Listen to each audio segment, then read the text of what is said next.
audiensi dalam rangka dengar pendapat umum hari ini, dan kami laporkan ke Wakil Ketua DPR Pak Doni Dasko Ahmad. Prinsipnya kami, Komisi 3 DPR RI akan lebih aktif memberikan kesempatan kepada masyarakat untuk menyampaikan keluhan-keluhannya, aduan-aduannya terkait penegakan hukum. Mungkin ada sedikit Oke. Silakan rekan-rekan, mungkin dua perwakilan Pak Ibrani sampaikan tingkat padat permasalahan yang akan diadukan. Terima kasih. Baik, assalamualaikum warahmatullahi wabarakatuh. Selamat siang, salam keadilan buat kita semua. Pertama-tama saya ucapkan terima kasih atas kehadiran Allah Subhanahu Wa Taala di tengah kita semua. Terima kasih juga terhadap Bang Dasko dan Kanda Habibur Rahman yang telah memfasilitasi pertemuan pada pagi hari ini. Saya juga melihat wajah-wajah mantan senior kami yang ada di sini, baik di kampus maupun selama kami berkiprah di bidang HAM. Izinkan kami pada hari ini membawa keluarga dari almarhum Afif Maulana sebagaimana yang sudah ramai diberitakan. Perkenalkan, saya Julius Ibrani dari PBHI. Saya bersama tim koalisi pendamping keluarga. Di sebelah kiri saya ada Indira dari LBH Padang, lalu ada Taufik Andri dari Kontras, ada Afif Maulana dari YLBHI, dan di sebelah kanan saya orang tua tercinta dari almarhum Afif Maulana. Sebagai pembuka, kami minta izin untuk menyampaikan beberapa persoalan teknis, baik hasil investigasi dari tim advokasi di lapangan dan beberapa analisis kami yang sudah kami siapkan dalam bentuk PowerPoint agar bisa disaksikan secara bersama-sama bagi anggota Dewan pada hari ini. Juga yang terakhir, kami minta waktu agar orang tua dari Afif diperkenankan menyampaikan isi hatinya dan harapan kepada Bapak Dewan. Baik, terima kasih. Saya berikan kepada Indira untuk melanjutkan pada presentasinya.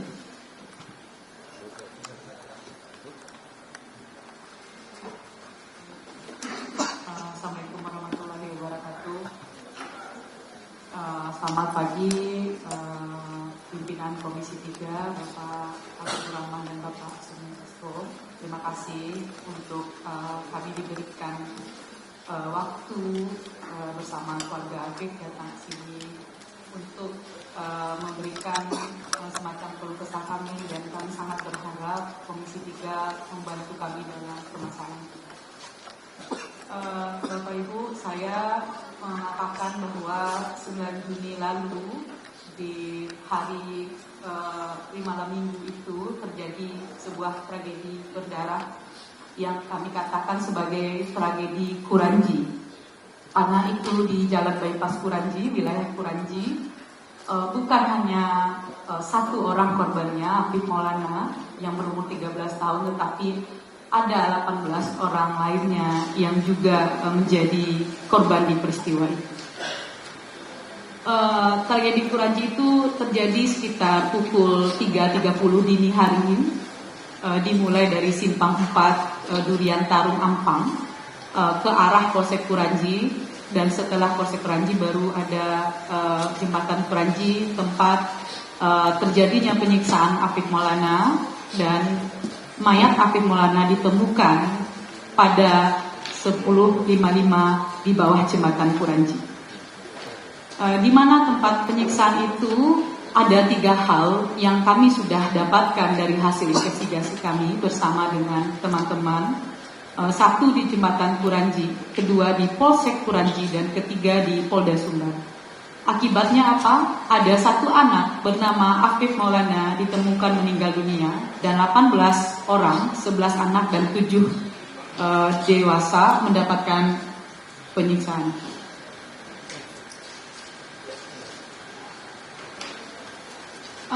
Dan apa yang terjadi pada tubuh Afif Maulana? Sebenarnya saya menyiapkan presentasi ini, tapi saya belum bisa mengirimkan. Saya ingin melihatkan gambar. Di tubuh Afif Maulana itu ditemukan bekas-bekas kekerasan, terutama di bagian kiri dan punggungnya. Dan orang-orang yang memandikan mayat Afif Maulana menemukan bekas kekerasan tumpul, yaitu banyak di tubuhnya, dan kami curigai itu dari Manau, rotan Manau, ataupun dari pentungan yang cukup panjang. Afif meninggal karena paru-parunya terdapat pendarahan karena tersusuk tulang rusuk sebelah kiri bagian belakang. Tidak hanya situasi kekerasan tumpul yang ada di tubuh Afif, tetapi kami juga menemukan tanda penyiksaan di tubuh 18 orang lainnya. Ada pukulan bekas rotan, ada tendangan, ada bekas sulut rokok juga di beberapa tubuh anak korban, dan bekas sulutan rokok itu sekitar 15 sampai 20, baik di perut maupun di punggung. Berdasarkan hasil investigasi kami, ada tindakan kepolisian menyiksa dengan cara apa? 1, dengan menyetrum, 2, memukul pakai alat seperti manau atau pentungan, lalu ada tendangan dan juga sulut rokok. Bahkan kami juga menemukan dugaan kekerasan seksual seperti disuruh berciuman sejenis dan meraba-raba dada, lalu menelanjangi hingga adanya saat dini hari itu, sehingga teman-teman yang 18 orang itu hanya menggunakan celana dalam, disuruh hormat bendera di depan Polsek Kuranci.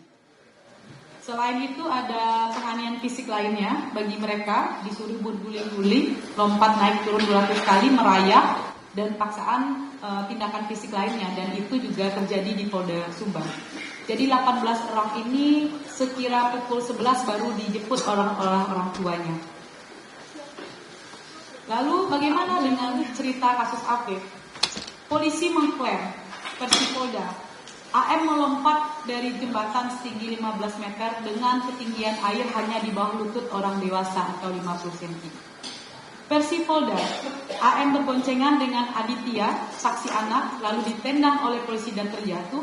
Pasca terjatuh, ada 1 menit Aditya mencari handphone yang jatuh dan AM sempat mengajak lompat dan dilarang oleh saksi Aditya. Di jembatan saat itu tidak ada siapapun.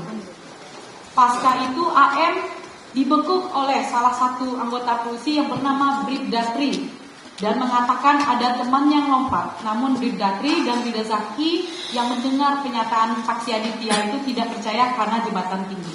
Itu versi Polda Sumbar. Dari mana kami dapatkan?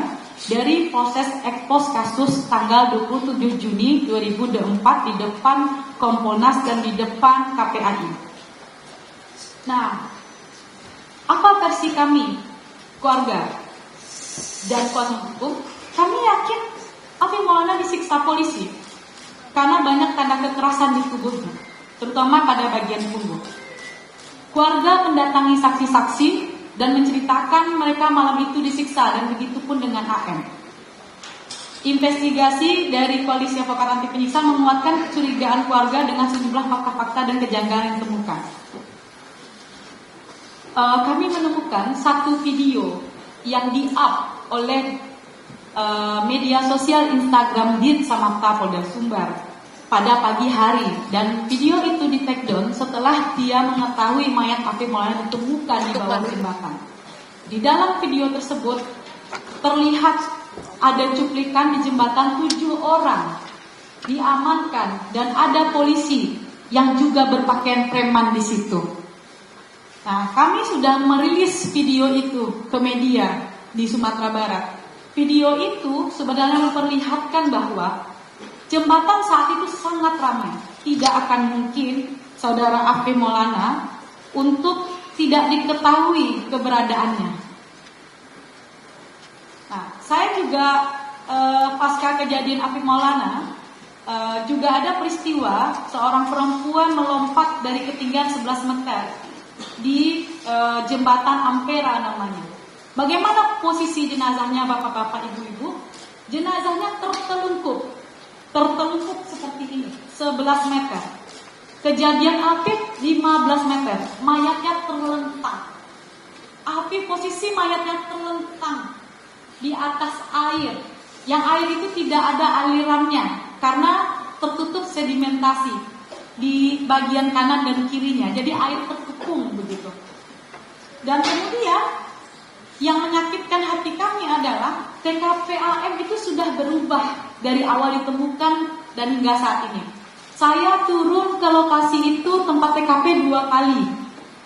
Di hari teman-teman LBH, di hari-hari awal itu investigasi sudah turun, tanggal 17 saya turun, hari ke-20 Afif meninggal kami turun. Insya Allah Pak, tidak ada polisi lagi di situ.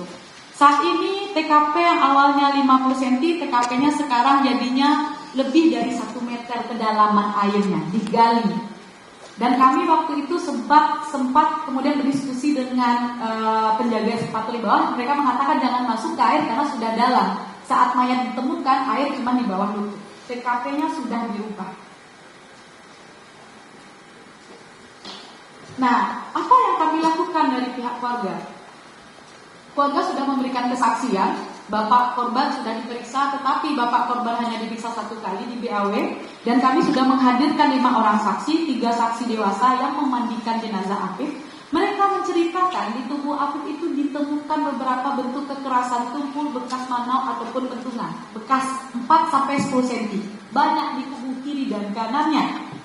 Kami menghadirkan 3 saksi ini untuk mengatakan bahwa tak mungkin Afif tidak bertemu polisi karena di tubuhnya ditemukan luka yang sama dengan korban penyiksaan lainnya di saat malam itu. Ada 2 orang saksi anak yang kami hadirkan. Saksi W mengatakan di dalam keterangannya, dia melihat AM di Polsek Kuranji di belakang dia, dan kemudian dia mendengar AM minta ampun, dan kemudian ada pembicaraan, ada yang pingsan. Saksi MA, anak juga mengatakan dia dibawa oleh salah satu polisi yang dia kenal namanya A, membawa dia ke jembatan dan dia melihat saksi anak Aditya dibekuk, mengarah ke arah dia, dan dia melihat motor Afif Maulana dan banyak motor polisi di situ, dan melihat ada Afif di situ berteriak minta ampun, dan dia bahkan bisa mengidentifikasi bajunya Afif, dan dia katakan ada 3 polisi yang mengerumuni Afif saat itu. Dan si A ini mengatakan ke anak-anak yang bertujuh, diam kamu, jangan lihat. Dan kemudian di situ juga ada salah satu polisi yang merekam kejadian itu. Jadi tidak akan mungkin di jembatan saat itu tidak ada orang dan tidak ada yang kemudian mengetahui di mana Afif. Nah, perlu Bapak Ibu ketahui, dalam permasalahan ini polisi sangat defensif kepada kami dan keluarga. Pertama, 23 Juni, Kapolda Sumbar mengeluarkan statement tentang bahwa kasus Afif Maulana dianggap sebagai trial by the press. Ada upaya menjelekkan polisi sehingga akan memburu yang memviralkan kasus di media sosial. Siapa yang memviralkan kasus Bapak Ibu? Keluarga korban dan juga pendamping korban. Kedua, saat itu Polda juga sangat yakin tidak ada pelanggaran SOP apapun dalam tragedi Kuranji 9 Juni 2024. Sampai akhirnya saya sebagai kuasa hukum mendatangi Propam Polda Sumbar pada 26 Juni 2024 pukul 11 untuk melaporkan kasus penyiksaan 18 orang lainnya di situ dengan foto-foto yang kami temukan. Dan kemudian saat itu kepolisian mengatakan bahwa benar ada pelanggaran SOP, tetapi itu hanya di Polsek Kuranji, bahkan mengatakan penyiksaan yang terjadi pada tragedi Kuranji itu tidak separah yang diberitakan. Setrum, sulutan rokok, tendangan, pukulan manau, pukulan kentungan, kekerasan seksual itu tidak separah yang diberitakan. Itu pernyataan Polda Sumbar dan itu terekam di media. Dan kemudian 26 Juni 2024 pukul 6 sore, Kapolda berjanji kepada kami dan keluarga memberikan 2 hal kepada kami, salinan otopsi AM dan salinan CCTV di Polsek Kuranji. Saat itu Kapolda berjanji di depan masa aksi, banyak yang merekam di depan media, tetapi ternyata kami tidak diberikan sampai saat ini, dan bahkan kami menyurati Polda Sumbar untuk memberikan itu, dijawab bahwa masih proses penyidikan dan kami tidak bisa memberikannya karena dalam proses pengecualian. Nah, bahkan Bapak Ibu, Komnas HAM sendiri pun tidak diberikan salinan otopsi itu secara tertulis oleh Polda Sumbar. Nah, lalu apa yang terjadi lagi? Sejak 1 Juli keluarga korban berupaya keras untuk mendorong adanya ekshumasi terhadap jenazah Afif. Kenapa kami harus mendorong ekshumasi? Karena memang tidak ada berita acara otopsi ketika ekspos kasus. Keterangan Ibu Rosmawati sebagai forensik mengatakan itu kepleset. Dan sampai saat ini permohonan kami tidak direspon, Pak. Kapolri bilang ekshumasi silahkan, Kapolda bilang silahkan, tapi surat persetujuannya nggak ada kami dapatkan saat ini. Sejak tanggal 27 kami datang tiap hari dan kami main kucing-kucingan dengan baik. Jadi ini utamanya adalah permintaan agar bisa dilakukan ekshumasi. Jadi yang lain-lain kita sudah dengar dari media. Jadi sejak kemarin kita komunikasi, saya sudah minta Kapolda untuk meminta Kapolres Kota Padang menerbitkan surat ekshumasi.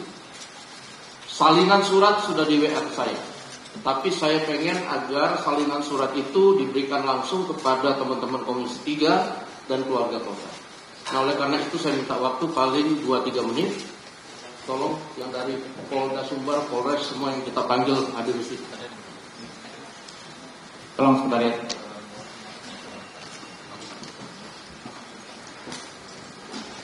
Jadi ini hanya kemudian penyerahan ekshumasi dan lain-lain. Ada saya minta dokter luar yang katanya mau otopsi memberikan keterangan singkat. Kita jangan adu debat di sini, tapi goalnya adalah ekshumasinya bisa jalan. Itu kan begitu ya? Oke. Abang izin dari pihak keluarga ingin menyampaikan beberapa pesan jika diperkenankan agar didengarkan oleh anggota Dewan sekalian. Silakan.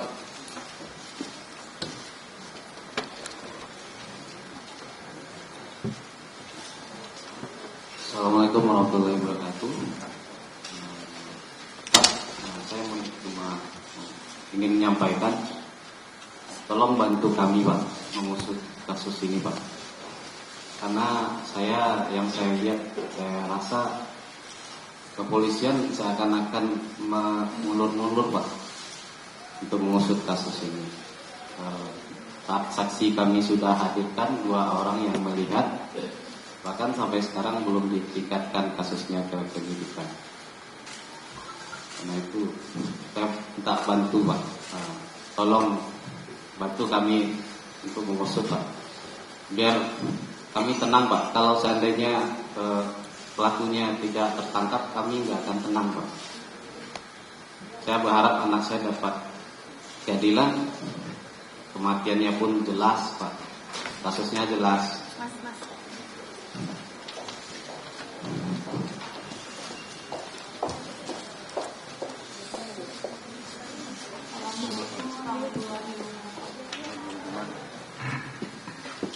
Saya Mama dari Afif Maulana. Saya mohon kepada Bapak Komisi 3 untuk mengusut kasus Afif Maulana seadil-adilnya. Saya tidak ikhlas dan tidak bisa menerima kalau pelaku agamanya ya Afif belum terungkap. Saya mohon Pak. Terima kasih. Baik, terima kasih. Ini mudah-mudahan teman-teman Komisi 3 sekalian, aspirasi dari orang tua korban sudah kita dengar bersama. Saya ucapkan selamat datang dari tim Polda Sumbar maupun dari Polres Kota Padang. Saya minta pimpinan rombongan untuk memperkenalkan diri. Waktu saya silakan.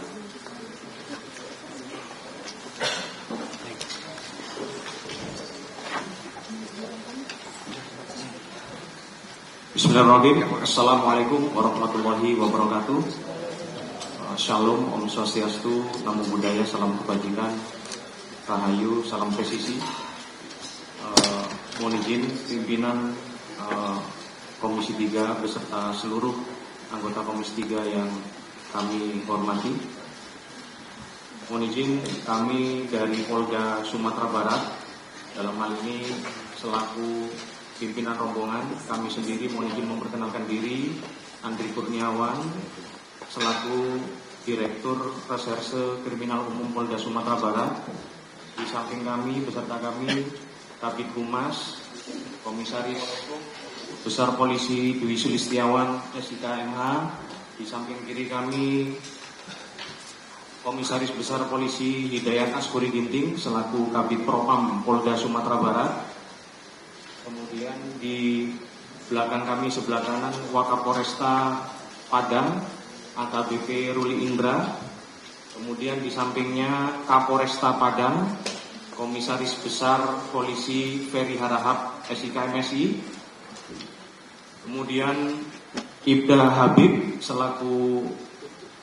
Habib selaku penyidik pada Polresta Padang. Kemudian di sebelah kirinya adalah Dr. Rosmawati, spesialis forensik.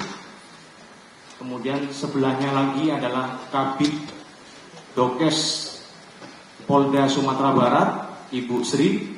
Kemudian di belakangnya 3 orang adalah penyidik pembantu. Mohon izin, demikian yang bisa kami sampaikan.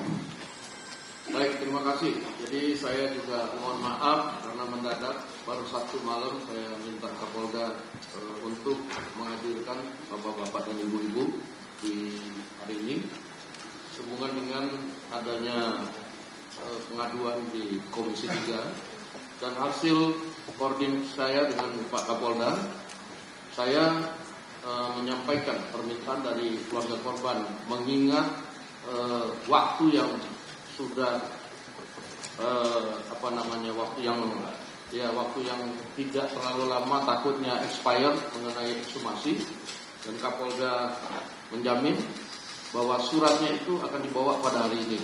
Apakah suratnya dibawa? Mohon izin kami menjawab, surat itu secara PDF sudah kami kirimkan ke Ketua Himpunan Dokter Forensik Indonesia pada hari Sabtu, dan hari ini secara fisiknya kami juga bawa. Demikian. Baik, yang fisik kalau boleh dibawa ke meja pimpinan.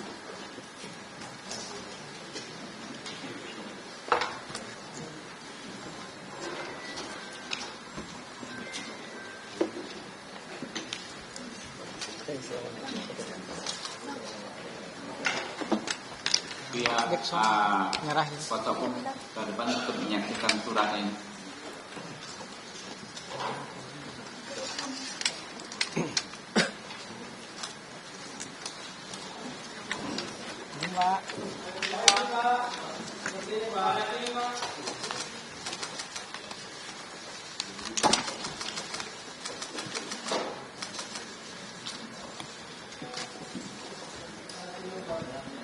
Bang, foto-foto bang.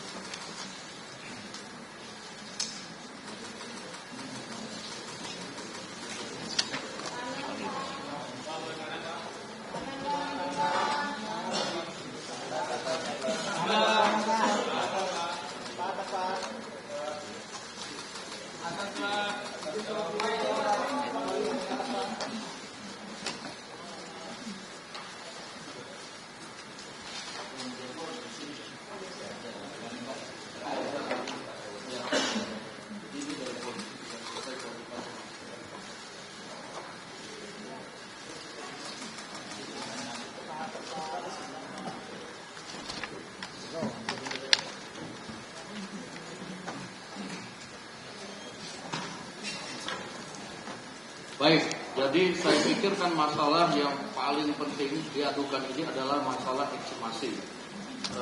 Saya kemudian minta kepada Kapolda Sumbar untuk mengeluarkan surat ekshumasinya supaya jangan ada prasangka bahwa kemudian Polda Sumbar itu tidak merespon, kemudian tidak open terhadap masalah ini. Nah, saya juga sudah mendapatkan kronologis, saya juga sudah mendapatkan laju penyidikan. Nah, di sana juga ya laporan kemajuan, di sana juga propamnya juga kerja dan lain-lain. Nah, saya nggak sangka bahwa hari ini timnya lengkap. Saya pikir tadi cuman bawa surat saja untuk diminta diperlihatkan kepada kita agar kita bisa memperlihatkan kepada korban bahwa apa yang diminta sudah direalisasikan oleh Polda Sumbar. Dan tadi saya sudah sampaikan bahwa hadirnya Polda Sumbar ini adalah untuk memenuhi kewajiban permintaan dari Komisi 3 tentang permintaan ekshumasi. Jadi saya pikir di sini juga jangan sampai juga ada debat-debat yang nggak perlu, karena tujuan utamanya adalah bagaimana ekshumasi itu dijalankan. Bahwa kemudian ada peristiwa-peristiwa itu nanti ranah penyidikan yang kemudian akan membuktikan.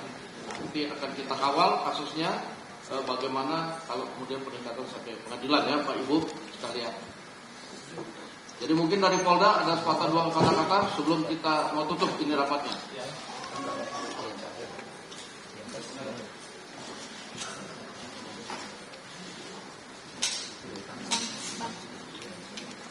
Mohon izin, Ketua yang terhormat, kami sedikit ingin menyampaikan bahwa terkait dengan penyelidikan peristiwa temu mayat jenazah atas nama Afif Maulana ini masih terus kami lakukan, dan kami telah juga membuka posko pengaduan baik di Polda, di Polresta maupun di Polsek sejak tanggal 5 Juli 2024.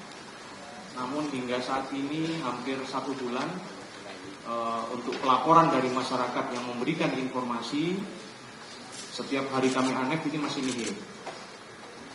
Namun demikian tetap ini menjadi komitmen pimpinan kami di Polda Sumatera Barat akan menuntaskan secepat-cepatnya peristiwa ini, dan apabila memang ada anggota yang terlibat, pimpinan pun berkomitmen akan menindak secara tegas apabila terbukti melakukan pelanggaran. Demikian yang bisa kami sampaikan. Terima kasih. Wassalamualaikum warahmatullahi wabarakatuh. Baik, terima kasih. Jadi memang DPR RI Komisi 3 dalam hal ini juga berkomitmen untuk mengawal kasus ini sampai dengan tuntas. Dan saya menghargai bahwa pihak Polda pada hari ini sudah menerbitkan permohonan untuk ekshumasi, dan kami minta juga ke depan untuk laju penyidikan diinfokan kepada kami. Saya minta juga Kabid Propam untuk proaktif dalam menangani masalah ini. Sekian, terima kasih. Teman-teman nanti mungkin setelah itu masih bisa mau diskusi juga nggak apa-apa. Tapi yang jelas kami nanti dalam rapat ini juga menyampaikan permintaan kepada Ketua Perhimpunan Dokter Forensik dan Medik Legal Indonesia (PDFMI) untuk melakukan ekshumasi secepatnya, ya, secepatnya terkait permohonan dari pihak keluarga korban. Mungkin itu. Terima kasih. Ya, kita tutup. Wassalamualaikum warahmatullahi wabarakatuh.